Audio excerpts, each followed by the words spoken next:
Hey guys, Adam here. Welcome to part 4 of how to solve the 3x3x3 Rubik's Cube. You're going to be learning your first algorithm here, which might be sounding a little bit weird sounding, but basically, like I said in the introduction, an algorithm is pretty much just a set of moves. So for example, right, up, right inverted is an algorithm.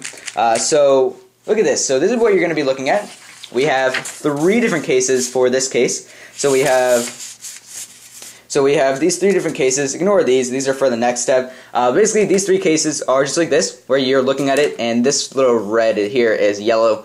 So you may have a case like this where you have one yellow in the center, so it may look like this. So we have one yellow, just like that. Ignore all the other pieces. You may have a case like this, where you have the L. And if you have the L, put it in this position where it's in the top left, and so there's the L. And you also may have that other case, which would be the little line across, so just like that. And make sure the line is horizontal. Now, if you guys came to this tutorial and you are already in one of these 4 positions, then you guys actually got to skip these positions. And I'd recommend doing this algorithm if you're on one of these positions and you'll be brought back to it. So let me show you guys what I mean. I was just on this position here, and I did this algorithm, and it brought me back to the little L. So on this case, you're going to locate which of the position you have. So you may have the dot, the L, or the straight line. So if you have the dot, you're going to take your cube, and you're going to do the move. So front, right, up, right inverted, up inverted, front inverted, and now you're on the L. Now if you have the L, you're going to line it up correctly. So in the top left corner, you're going to do the move once again. So front, right, up, right inverted, up inverted, front inverted, and now you're on the straight line. If you're on the straight line, do the move once again. So front, right, up, right inverted, up inverted, front inverted.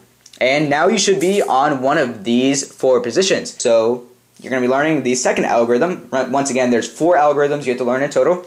So this is the second one. And there's going to be 4 different cases you may be at. One of them would be when you have a case like this, where you have 2 pieces kind of like next to each other, so like this. So it's that case there. And if you have that case, you're going to want to turn the cube so it's like this. So you have the 2 empty pieces there. You may have a case like this, where you have 1 piece. And if you have a piece like this, you're going to put it in the bottom left. So just like that. So I have it in the top left, but you're going to want it in the bottom left. You may have a case like this, where you have no pieces in the corners. So just like that. And you also may have a case just like this, where you have 2 corner pieces, however they're opposite of each other. And when you have a case like this, you're going to want to put the piece in the empty piece in the bottom left hand corner. So once you get to this step, you guys can see the algorithm right here, and you're pretty much going to use the algorithm where I told you. So if you have the little cross like this, you're just going to do the algorithm from there. If you have 1 piece, you're going to put it in the bottom left hand corner. So you're going to put it like this in the bottom left hand corner. If you have a case like this, you're going to want to put the empty piece in the bottom left and do the algorithm. And finally, if you have a case like this, you're going to want to put the empty piece in the bottom left hand corner and do the algorithm like this. So the algorithm is just like this, as it follows. You're going to do right, up, right inverted, up, right, up 2, and then right inverted. And keep doing this until you get your entire yellow solved. So for example, like I said, if you have a case like this, just do the algorithm. So right, up, right inverted, up, right, up 2, right inverted. If you have a case like this, put a non-yellow in the bottom left, do the algorithm again. If you have a case where there's 1 yellow, put it in the bottom left hand corner, do the algorithm again. And once again, if you have one yellow piece, put it in the bottom left hand corner, do the algorithm again. And now you guys will see that eventually your entire top will be solved, and now you guys are ready to make your way to the next part of the 3x3x3 Rubik's Cube tutorial. So click the annotation and I'll bring you guys there.